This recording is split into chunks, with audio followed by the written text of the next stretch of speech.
Buenos días a todos. Muchas gracias por estar aquí, acompañarnos. Tenemos ahora la oportunidad y el enorme gusto de presentar a Andrés Chávez, un gestor y editor cultural, un librero colombiano que llega a presentarnos un valioso volumen, teoría y práctica del teatro del maestro Santiago García, y también nos va a hablar un poco de su proyecto editorial Tienda Teatral. Bienvenido, Andrés, y bueno, tienes la palabra. Muchas gracias, Aimelis. Muchas gracias y buenos días a todos. Muchas gracias por acompañarnos en este momento. Para mí es muy especial estar acá, recibir la grata invitación de Casa de las Américas. Arranco agradeciendo a Vivian y a todo el equipo de Casa de las Américas por esta invitación. Para mí es un sueño porque Casa de las Américas y la revista Conjunto ha sido un emblema, una institución para el desarrollo de las artes escénicas en toda Latinoamérica. Y en este proyecto teatral que yo llevo, del cual les voy a hablar, pues será un reflejo. Definitivamente la labor que implica circular el conocimiento, las creaciones de los artistas escénicos, tiene un muy buen reflejo en esta institución, y me place mucho y me siento muy agradecido y orgulloso de estar acá. Muchas gracias. No sé si arrancar por el libro o arrancar por el proyecto. En general, les cuento, yo básicamente hice teatro en la universidad. Mi carrera es muy diferente al teatro. Yo estudié ingeniería química, pero mientras estudiaba ingeniería química en las noches hacía teatro y el teatro me apasionaba, me gustaba. Mi pregunta después de pasar los años es más bien ¿por qué no empecé estudiando teatro y no al contrario? Pero bueno, así son los procesos personales a veces, y siento que al contrario de ir en contra me ha aportado bastante, y lo que hago hoy no lo hubiera podido haber hecho si no hubiera pasado por ese proceso de otro oficio, de enfrentarme a otras circunstancias del mundo y poderle dar uso y utilidad al servicio de las artes escénicas hoy. Entonces, desde que estaba en la universidad y apasionado por los libros, veía que muchos libros no se conseguían en Colombia. Había la cultura de la fotocopia, evidentemente, digamos, muchos de los textos de Eugenio Barba o de grandes autores, de Brecht incluso, pues yo los leía en fotocopias argolladas, y éramos supeditados a lo que bien nos daban los profesores, básicamente. Y viajando en otros países del mundo veía que había mayor producción, no solo circulación de libros, sino también producción. Digamos, habían editoriales constituidas especializadas en teatro. Pues de alguna manera Casa de las Américas es un ejemplo claro de ello. Tenía esas publicaciones de los 70 que hizo Casa de las Américas de Guadalupe, años 50, por ejemplo, o cuando hacían las revistas Conjunto, eventualmente que llegaban impresas, siempre era, digamos, un elemento que uno quisiera atesorar y que lo exploraba de principio a fin. Y esa hambre, esa ansiedad, digamos, esas ganas por el libro teatral, pues las tuve en la mente desde entonces.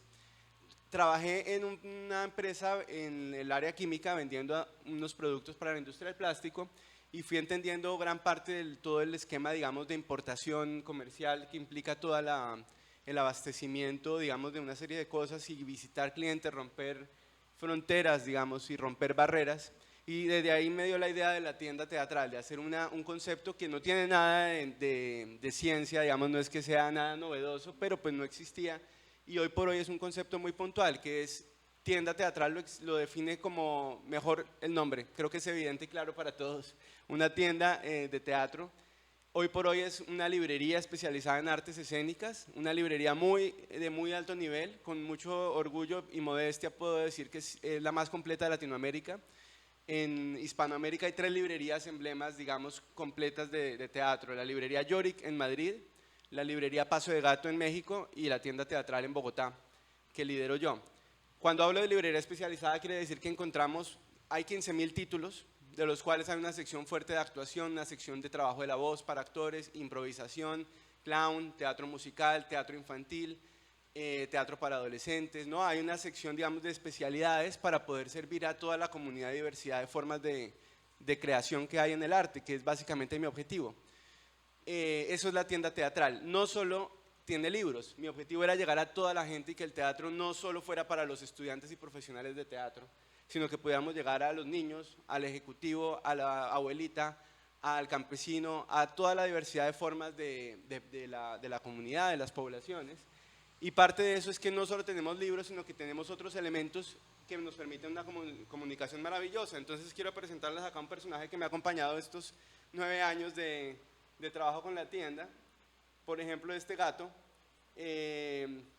y otros 400 títeres más, muchos animales, han acompañado la labor de la tienda y han permitido romper esa frontera, decir que el teatro no es solo para los profesionales y los estudiantes de teatro, los profesores, sino que pueden realmente generar diversión, escenas, representar sus emociones, sus sensaciones en las casas y romper bloqueos de comunicación. El títere es una herramienta maravillosa que le llega a todo el mundo. Para mí es impresionante como, por ejemplo, en comunidades del campo, por ejemplo, que no han visto esto o no han visto espectáculos de títeres, ni siquiera han ido a teatro ninguna vez, la conexión es inmediata, la representación del juego, que es finalmente el teatro, el juego, llega de inmediato con el títere.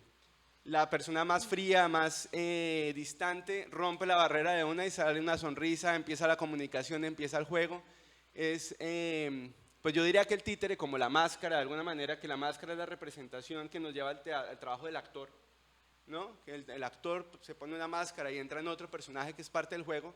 Asimismo, el títere está en ese origen misterioso de la humanidad, que implica la danza, que implica la música, que implica el ritmo, y que nos lleva a todo a esta creación de artes escénicas que no sabemos por qué, pero que siempre nos está moviendo, siempre nos conmueve y nos lleva a esta labor escénica.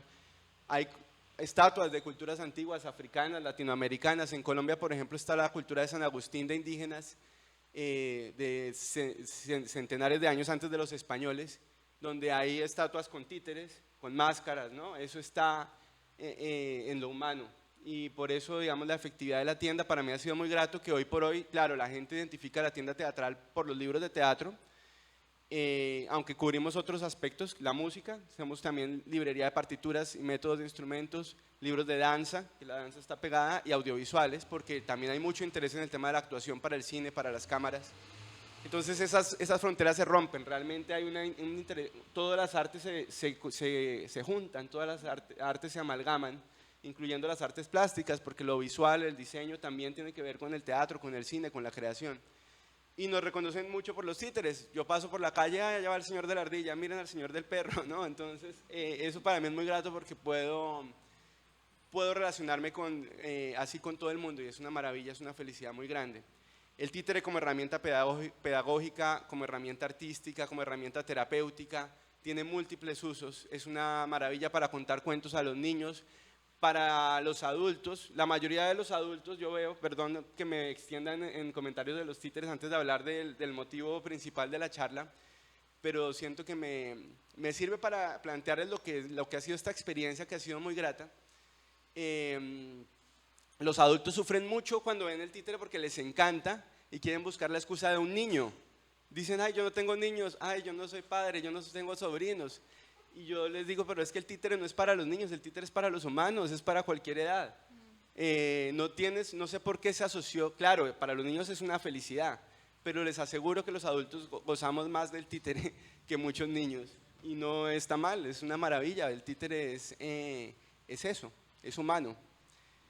Eso para resumirles. Bueno, hay otros elementos también que vendemos, incluyendo maquillaje escénico, base blanca, digamos de clown. Es una tienda bien especial. Tenemos hoy por hoy una sede en Bogotá. Debo decir además que arrancó el proyecto, obviamente yo no tenía los recursos para hacerlo porque esto es un proyecto independiente. Básicamente lo que se ha logrado ha sido a través de la labor mía y de mi equipo, que he liderado para poder estar en ferias, en teatros, y a partir básicamente de la venta de la tienda es que logro los recursos para hacer estas publicaciones. En Colombia hay apoyos, digamos, estatales, pero son limitados, tienes que hacer un concurso.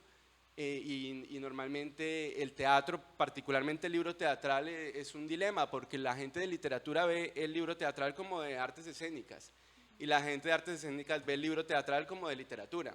Entonces como que ninguno de los dos estamentos, tanto en el distrito como en los ministerios, por tradición han tenido una línea básica de apoyo. Entonces ha sido, digamos, una labor básicamente a través del esfuerzo propio de salir a los teatros y enfrentar a la gente y lograr así los recursos para luego hacer estos libros. Entonces, así se constituyó este proyecto. Es una entidad sin ánimo de lucro que constituye y se llama Fundación Teatro Musical Latinoamericano, porque todo empezó por un libro que vengo construyendo desde hace un par de décadas y no he acabado, que es sobre el teatro musical en Latinoamérica, y por eso también me complace tanto estar en Cuba, porque soy, por supuesto, consciente del origen y de la importancia que tuvo este género en Cuba tradicionalmente y del talento que tienen además aquí, no solo en el teatro, sino en la música y la danza, que amalgaman todo en un concepto de teatro musical muy propio.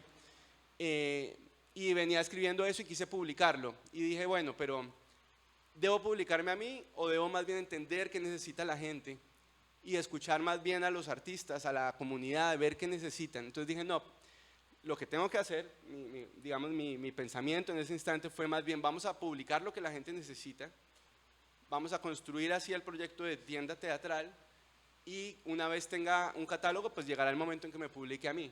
Entonces esto del teatro musical latinoamericano llevó a la palabra mulato, porque el musical latino me sonaba, bueno, un amigo me dio la idea, eso es como mulato, yo pensaba ponerle musilate, no le encontraba como el nombre que fuera más cortico porque era muy largo el nombre así largo y quedó mulato. Y el proyecto editorial se llama Hoy por Hoy Mulato, es el sello, la fundación se llama Fundación Mulato y tiene dos proyectos, la tienda teatral, que es como la gente más nos conoce y que físicamente nos visita, porque hoy por hoy, bueno, tenemos dos puntos de venta en Bogotá, y la editorial, que es Mulato. Eso para acabar de decirles. Algo más que debo decir es que mi objetivo, por su propio nombre latinoamericano, Mulato, es que el proyecto no sea exclusivamente colombiano, sino que expandir obviamente fronteras y unir a Latinoamérica, que es artísticamente, digamos, dar las herramientas, favorecer los canales para que el conocimiento, las creaciones, la felicidad y las sonrisas, como lo que trae el títere, puedan fluir por toda Latinoamérica. Entonces vengo trabajando después, pues este proyecto lleva 9 años, van 17 libros, hemos estado en ferias del libro de toda Colombia. El año pasado estuve en la Feria del Libro de Guadalajara por primera vez fuera de las fronteras, y vengo trabajando ya legalmente en abrir un punto de venta en la Ciudad de México y otro en Lima. En la medida en que este proyecto, mi sueño sería lograr una estructura latinoamericana que permita que, por ejemplo, un libro que se publique o se imprima en 1000, 2000 ejemplares, si lo logro poner en los distintos países de una manera eficiente, porque el gran dilema de esto, claro, es una labor escénica y ustedes lo ven y es muy bonito, digamos, con los títeres, con los libros, pero no se imaginan que el esfuerzo de transportarlos o de cargar, el tema a veces se vuelve un tema logístico, de peso. Ya lo sufrí porque tuve una cirugía de columna por una hernia y evidentemente es por cargar libros, no hay ninguna duda de que de ahí vino el tema después de pasar de ser un oficinista en una empresa a tener que cargar libros de una feria, de un teatro al otro como lo hacía, pues mi cuerpo me lo cobró. Y el gran del dilema es ese, cómo muevo los libros. Como podrán ver afuera, que ahí están exhibidos los libros, no están todos, son 17 y traje como 15. Le hemos apostado a un diseño moderno, a una inversión fuerte en calidad editorial, en los detalles, en el papel, lo cual hacen que los procesos de edición sean muy largos, muy costosos, pero construir una colección contundente. Entonces, aún le apostamos al libro impreso porque creemos que el libro como objeto sigue teniendo un valor importante para llegar a la persona. Siento que el contacto material, claro, el digital es una herramienta y es una forma maravillosa de romper algunas dificultades limitantes y está bien, por supuesto. Lo que pasa es que también tal vez a mí me gusta tanto el libro impreso que me cuesta entrar en lo digital y me ha costado, y ese es uno de los grandes desafíos que tengo a futuro. Pero en el libro impreso pues tratamos de esmerarnos por eso, porque sean objetos que la gente añore, que la gente quiera tener y que valore, ¿no? Que justamente creo que el tema ecológico, por ejemplo, del libro, es más bien guardar, porque si te interesa el libro lo guardas, lo atesoras. Si lo consumes y lo botas, pues contaminas. Pero si es algo que realmente te interesa y como dice Brecht, de alguna manera, las cosas deben ser para el que las necesita. Entonces espero que los libros lleguen realmente a quien los necesita, y así es que ha trabajado la tienda teatral hasta el momento. Por ahí paro porque la carreta es muy larga, pero espero, al final si tienen preguntas, por supuesto, las atenderé. Quisiera que nos hablaras un poco de este título de Teoría y Práctica del Teatro de Santiago García. ¿Cómo fue que comenzó la idea? Compilaste todos los textos en un libro que originalmente se dividía en varios volúmenes. y entonces lo compilaste en uno solo. ¿Cómo fue ese trabajo con el texto de Santiago?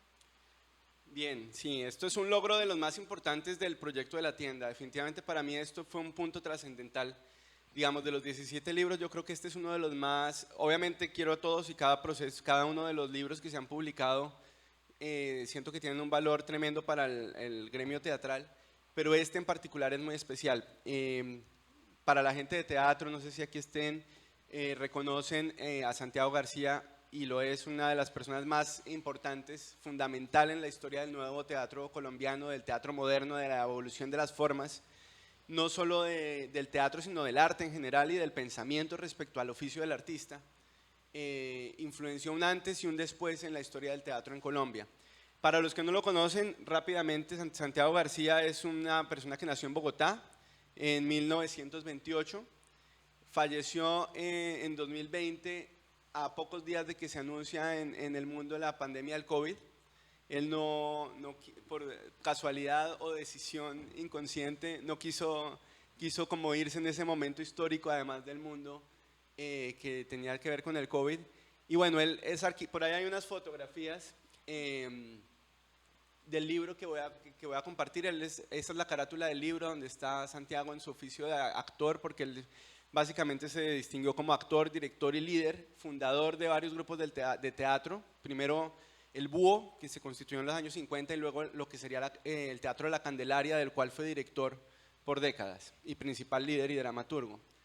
Acá está el maestro Santiago García ya en sus últimos años, cuando le dan el honoris causa en la Universidad Nacional de Colombia, y fue una figura. Acá está él de joven, en su tiempo de estudiante de arquitectura, porque fue arquitecto, empezó trabajando en la arquitectura al tiempo que hacía teatro, y se encontró en los años 50 en un momento muy especial del teatro en Latinoamérica, y él fue parte de esto. Para los que saben del teatro latinoamericano, en los 50 ocurrieron muchas cosas en general. Digamos, en Colombia particularmente venía Enrique Buenaventura, que es la otra figura, digamos, al nivel de Santiago García, que innovan en ese momento el teatro colombiano, y él venía después de hacer un viaje por toda Latinoamérica, que incluyó Argentina, Haití, con unas ideas también sobre el teatro que necesitaba Latinoamérica en ese entonces, que tenía una fuerte dosis de política, de cambio, de revolución sobre las estéticas también tradicionales del teatro. Y Santiago, que era un poquito más joven en ese momento, que estudiaba literatura, para contarles el cuento, ya tenía esa inquietud, porque además venía de una familia donde hacían teatro en la casa, donde un pueblo, digamos, con unas tradiciones y una fantasía viviente. Y en ese momento reinaba el gobierno, era un militar, que era Rojas Pinilla, que había hecho un golpe de Estado, y fue una de las pocas, digamos, dictaduras militares, porque hemos tenido, lamentablemente, en Colombia, digamos, esa tradición teatral no es tanta, pero la tradición de violencia sí es mucha. Lamentablemente, adolecemos de una tradición de violencia y de problemas políticos, que además en contra del pueblo, todo es en contra del pueblo, lamentablemente, entre un lado y el otro. Entonces Rojas Pinilla, militar que había tomado el poder, y promulgaba de algunas, en ese momento obviamente del mundo, algunas novedades, incluyendo la televisión, fue el que trajo la televisión a Colombia, con la sorpresa de que no habían actores que pudieran hacer televisión, porque lo que reinaba era el radioteatro. Entonces pusieron a los grandes estrellas de la radio a hacer televisión con cuerpo, y era completamente incoherente con lo que la gente veía, y eso fue muy chistoso. Eso era muy divertido en su momento y fue un fracaso. Entonces el presidente Rojas Pinilla dijo: tráigame al mejor director de teatro del mundo acá para que me enseñe a los colombianos a hacer teatro, y le sugirieron traer a Sekizano, que era un director que había estudiado con Stanislavski, de origen Sekizano, de origen japonés, se encontraba en México, dominaba el idioma español, y lo llevaron a Colombia a dar unos talleres de actuación a una serie que, como Santiago, muchos de, digamos, contemporáneos de él estuvieron en ese taller y fueron ese germen del nuevo teatro colombiano. Entonces se matricula Santiago en las clases con el japonés, y ahí empieza, digamos, a entender un montón de formas vanguardistas del teatro entonces, porque en Colombia no llegaban, digamos, lo que estaba ocurriendo en Europa, básicamente, por ejemplo, el teatro del absurdo, Brecht, no todas las vanguardias teatrales que reinaban en el mundo, y así de alguna manera se permea la estética, pero después Rojas Pinilla, el presidente, se entera de que X no pertenecía al Partido Comunista, entonces también eso involucraba, digamos, un pensamiento político a través del arte, y entonces manda a sacar rápido a Sequizano, pero pues de alguna manera la dosis de conocimiento ya estaba impartida ahí, y Buenaventura y Santiago, como personas también de pensamiento crítico, liberal, pues evidentemente empiezan a llevar un teatro nuevo que tiene un alto compromiso con el pueblo, además de sin olvidar la importancia, digamos, estética del teatro y del arte mismo, ¿no? Entonces,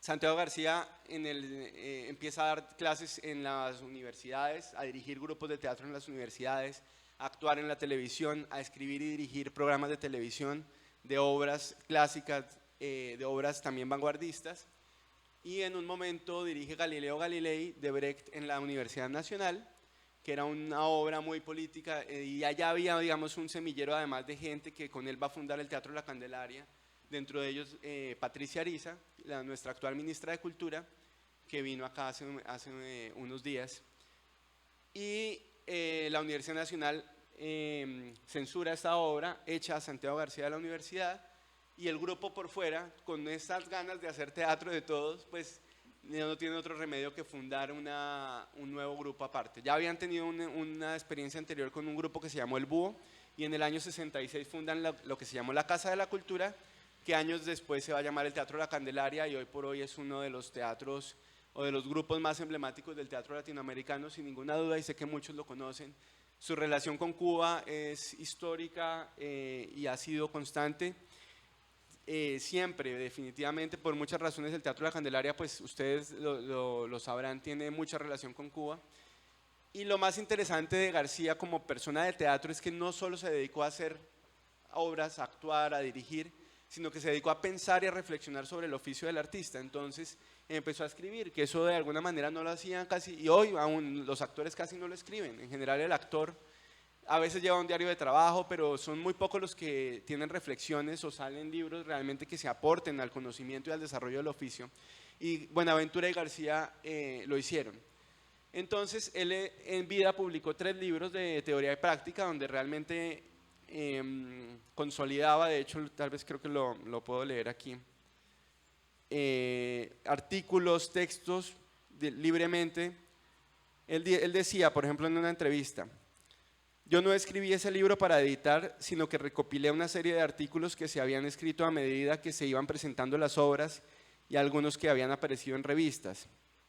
Y así sale, digamos, el primer libro de teoría y práctica del teatro, que sale en el año 83. Es traducido a varios idiomas, ese libro se tradujo a portugués y en otros idiomas, y ahí compiló una serie de artículos teatrales. Luego en el 2002 publica el segundo volumen, y en el 2006 el tercero, aparte de otros artículos que hay por ahí volando, ¿no? Y luego, ya en sus últimos años, porque él sufrió de Alzheimer al final de su vida, en el 2007, en uno de sus últimos talleres, salió otro libro que se llama El cuerpo en el teatro contemporáneo, que ese es un cuarto libro, de alguna manera, de teoría. Entonces, esos 4 libros, lo que yo hice fue compilarlos, pues como lamentablemente ya el maestro no nos acompaña, ya podemos hacer una recopilación de su obra cronológicamente, porque él lo agrupaba en principio por tema. Entonces estaba artículos sobre el grupo, artículos sobre la creación colectiva, sobre el espacio teatral, ¿no? Ya en los últimos libros, por ejemplo, hablaba sobre Chekhov, porque tuvo una época también. Acá se puede ver ahora cronológicamente como un recorrido del artista sobre el oficio, ¿no? Es muy interesante porque uno descubre en García lo que más creo que nos aporta, que es ese tema del pensamiento, de la duda, de estarnos cuestionando las cosas. Si vemos el primer artículo, él dice: ¿por qué es que hacemos teatro? O todo el tiempo me pregunto por qué yo hago teatro en unas condiciones donde todo el universo, todo el entorno me dice que eso no es posible. ¿Por qué insistimos en hacer teatro en un mundo que se niega por todas las manifestaciones a hacerlo? Y a través de los artículos siempre está esa pregunta, ¿no? A la vez la pregunta es la forma de encontrar respuesta. De hecho, ese primer artículo que incluimos acá, porque acá están los 4 libros más varios artículos de revistas, Y ahí aprovecho para hacer referencia a un libro que publicó la Casa de las Américas, entiendo que Vivian fue líder de eso, que reúne artículos del Teatro de la Candelaria publicados en la revista Conjunto. Y el primero de los artículos que aparece en orden cronológico es de la revista Conjunto de 1968. Entonces tenemos textos del 68 al 2007.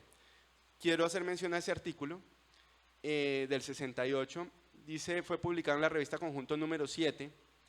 Este texto es la transcripción de la intervención de Santiago García en la mesa redonda. Hablan los directores sobre las dificultades actuales de la escena latinoamericana, celebrada en la Casa de las Américas y coordinada por Rine Leal, jefe de redacción de Conjunto. Contó también con la participación de Orlando Rodríguez, Juan Vicente Mel y Federico Wolf. En el índice del número 7 aparece como el teatro en Chile, Colombia, Uruguay y México. 2 directores y 2 críticos conversan ampliamente sobre los principales problemas de la puesta en escena en sus respectivos países. Entonces, acá en este libro también tenemos los artículos de Santiago García en Conjunto, artículos en el Magazine Dominical del Espectador en Colombia, artículos de universidades que publicó en algunos trabajos sobre la Universidad Nacional, y se ve como, digamos, las etapas de alguna manera de Santiago García como hombre de teatro, hombre artista, respecto a su oficio a través de los años. Al principio es muy político, evidentemente en el furor de los años 60, ¿no? Luego pasa a una etapa más teórica del teatro, busca, digamos, trata de definir su forma de ver la creación colectiva, porque, digamos, Enrique Buenaventura ya había escrito su método de la creación colectiva como si fuera un método, un modelo a seguir, único que se puede replicar en distintas obras, y Santiago García de la Candelaria tiene otra aproximación a la creación colectiva, es que cada obra es un método. Entonces realmente sí hay unos esquemas, unas formas, digamos, de pesquisa, pero en general no hay un método porque cada obra requiere cosas distintas. Y luego habla sobre el espacio teatral, sobre los trabajos del actor, sobre los lenguajes no verbales, sobre la música en el escenario. Pasa como todo hombre teatral investigando todos los temas teatrales. Al final de su vida va tendiendo hacia una etapa que yo diría más científica, ¿no? Entonces empieza a estudiar los físicos, la teoría de la incertidumbre de Heidegger, a Ginás, que es un neurólogo colombiano, y eso es muy interesante porque, claro, entonces ve uno que el trabajo del actor normalmente se estudia el cuerpo y se estudia la voz, ¿no? Pero se nos olvida otro tema que parte de lo que hace el actor y es la mente, y eso está conectado con cuerpo y voz. Lo cual, claro, yo no entendía en algún momento por qué Santiago García estaba tan abocado a esas teorías científicas modernas de la física, pero de alguna manera encuentra ahí también eso que él dice que, bueno, algunas cosas indígenas también, no solo de los científicos, digamos, modernos, sino también de las culturas más ancestrales, y de ahí salen tal vez sus últimos espectáculos como Naira, y de ese tema del espacio, del tiempo, que los indígenas tienen unas concepciones diferentes, y cómo puedo yo tratar de entender eso y encontrar algunas verdades que están implícitas en el teatro, que es el tema del juego, de la incertidumbre, de lo que no conozco, de lo que va a pasar, porque un actor en escena está como jugándosela a ver qué pasa. Es muy interesante. Entonces, pues este es un libro de casi 900 páginas que yo reuní y edité, digamos, cronológicamente con digamos, con el respaldo del Teatro La Candelaria, que por supuesto digamos, hereda toda la tradición de Santiago García, y esta es una coedición de alguna manera pues con el Teatro La Candelaria, que hoy sigue activo y vigente en la escena latinoamericana, y más que nunca pues a través de Patricia, que además Patricia pues fue una parte muy importante del quehacer de García. Yo diría de alguna manera, o muchos dicen, pues sí, García fue una gran figura, un gran pensador, pero sin la gestión de Patricia detrás, la Candelaria de golpe no hubiera logrado lo que logró. Entonces, realmente este libro no es solo la voz de García, sino de un montón de gente, de un colectivo, de un grupo, y de cómo él duda y ve las cosas que van pasando y va plasmándolo en escritos. Es un gran logro esto, pues los invito a que lo ojeen. Vamos a tener acá afuera unos libros y títeres que son alguna parte pequeña de lo que tiene la tienda. Como les dije, a mí me encantaría, por ejemplo, digamos, estos proyectos no son subvencionados y sé las diferencias digamos, de tasa de cambio y los temas económicos que implican la diferencia de precios de estos importados, si yo los vendiera los libros a los precios originales, pues serían impagables, ¿no? Tratamos de suavizar lo que más se pueda, al que le interese pues va a estar a la venta a un precio comparativamente mucho más, pero radicalmente más económico de lo que valen en Colombia, pero pues a la venta, por lo que te digo que lamentablemente son proyectos autofinanciados donde no tuvimos apoyo de ninguna institución y por lo tanto son básicamente de la venta, dependemos de la existencia de este proyecto.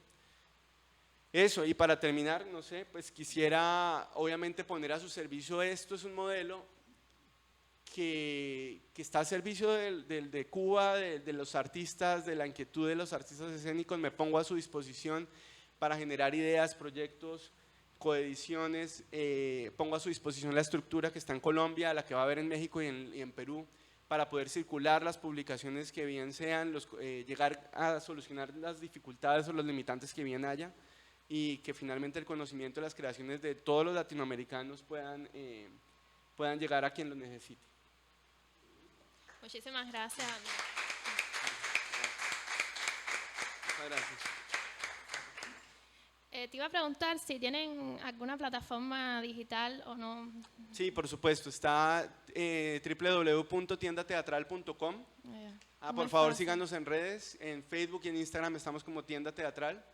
Y ahí está toda la información. Si en algún momento podemos facilitar algo, digamos, también nosotros, claro, el proyecto tiene una base comercial muy fuerte, por lo que les digo que parte de romper fronteras pues implica pasar por esos procesos de importación que en los países, en Colombia, en México, en Perú, pues tienen aduanas, tienen una serie de regulaciones, impuestos, etcétera.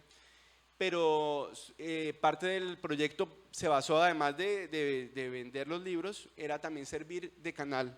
Entonces hay publicaciones gratuitas, por ejemplo, del Distrito de Bogotá o del Gobierno de Colombia, que nosotros también distribuimos con valor cero, por supuesto. Entonces en la página, en la tienda virtual hay productos con valor cero.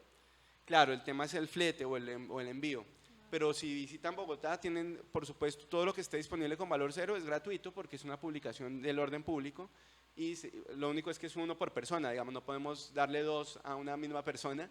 Es limitado a eso, pero en la medida en que también las instituciones puedan hacer eso, la tienda será un canal para poder hacer esta labor. Yo con todo gusto los cargaré también las publicaciones gratuitas para llevar a teatros, a ferias del libro, a festivales de teatro, que esa es mi labor y así empecé, así de alguna manera vivo, ¿no? Con la maleta al hombro, llevando libros y títeres por donde haya gente y para eso estamos. Y la otra cosa es difundir los trabajos de los grupos. Por ejemplo, al principio de la tienda que no habían... Obviamente no tenía libros publicados porque la editorial fue después, pues lo que hice fue ofrecerles a los grupos que yo vendía sus libros, entonces tenía los libros de La Candelaria, del Teatro Libre, del Pequeño Teatro de Medellín, de la Casa del Teatro de Medellín, de los profesores, de toda la gente que se autoedite de alguna manera. A sus órdenes están los canales tanto presenciales como virtuales. Vamos a estar en ferias del libro, en una actividad fuerte. O sea, la ventaja de la tienda de alguna manera es que nosotros nos dedicamos todos los días a llevar libros a la gente, a salir, digamos, con la mesita, con el punto de venta y a facilitar esa forma de circulación del conocimiento. ¿Alguien tiene algún comentario, alguna pregunta? Vivian.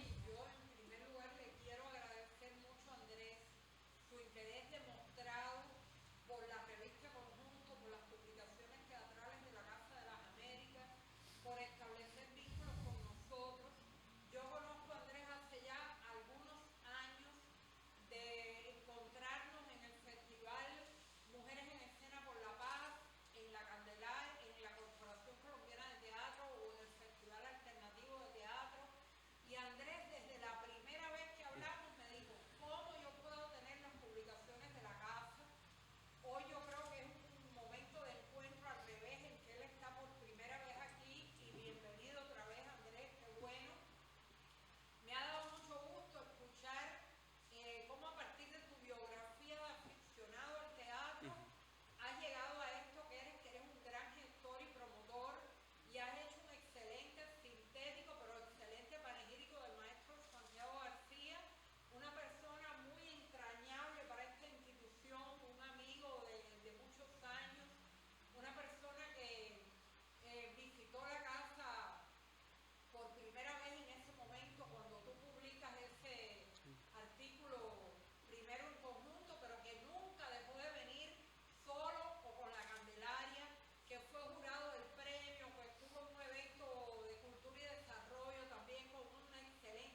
una obligación. Es una obligación, sí. Por ahí había una foto de la huelga, que fue una, no sé si la, Pasa. que fue un montaje que hizo Santiago García. Ese dice,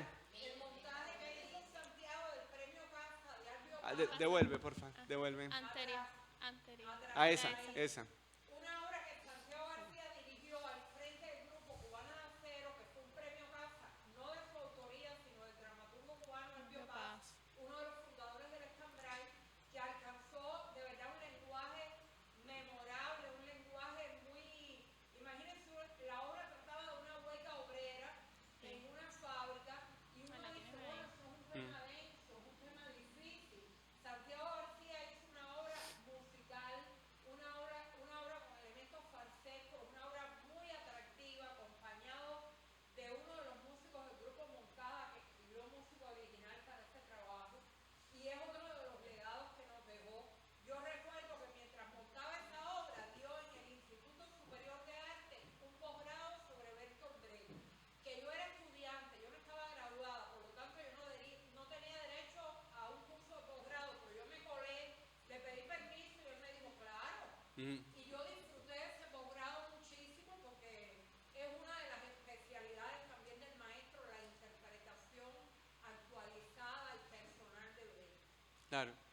Sí, esto fue en el 82. Sí, por ahí, acá hay un artículo de eso de Brecht, de hecho. En el libro hay uno de ese contacto con Cuba. Ahí están varios contactos con Cuba. Y muchas gracias, Vivian, por tus palabras. Debo también decir que cuando empezó la tienda, en Colombia había un festival muy grande del sector comercial que era el Iberoamericano. Y al tiempo está el festival alternativo que dirige la Corporación Colombiana de Teatro, liderado por Patricia Ariza. Y como sucede en el tiempo, es un momento, digamos, de mucha dinámica teatral en el país. Y la idea de la tienda yo quise hacerla en ese momento. Dije, si la hago en algún momento es en el momento de festivales. Y en ese momento, pues claro, para arrancar yo arranqué con 5 títeres y unos 10 libros, no tenía mucho, pero tenía la idea. Golpeé la puerta en el Iberoamericano, no me pararon bolas. Patricia me abrió la puerta del festival, del Festa. Y no es casualidad que este proyecto, que espero que sea muy fructífero a futuro y que promueva muchas posibilidades, haya nacido en La Candelaria. No es casualidad porque definitivamente es una casa de puertas abiertas que me encanta, y hay una foto por ahí en una mesita como la que hay afuera, con los títeres, ahí con un águila, con este conejo de sombrero que es parte también de los... Este fue tal vez el primero de la tienda. Hay la foto del principio de la tienda ahí, entonces la tienda nació en una mesita en La Candelaria, así seguimos de mesita en mesita y estoy muy feliz de ello. Gracias. ¿Algún otro comentario?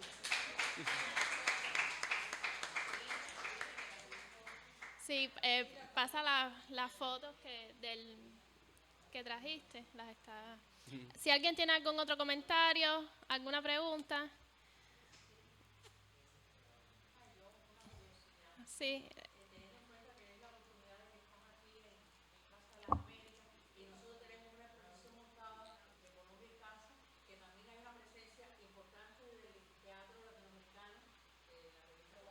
Sí. Entonces, sería importante si pudiéramos obtener, aunque sea un ejemplar, no lo 17, como parte de la promoción que le pudiéramos dar a través de la biblioteca, de los usuarios que vienen a la biblioteca, a tu libro. Sí, con todo gusto, por supuesto que sí, con el mayor gusto. No, sí. Bueno, muchas gracias, Andrés, y muchas gracias a todos por estar y bueno, bienvenido para próximas. No, y un placer además que sea Colombia el invitado, digamos, venir como parte de este momento de la Feria del Libro de La Habana, que Colombia es país invitado. Como dijo Patricia, también muy agradecidos con el pueblo de Cuba para haber sido casa, digamos, del proceso de paz que nos importa tanto en Colombia y que aún tenemos desafíos por acabar de esos acuerdos. Muy apreciado esto. Muchas gracias.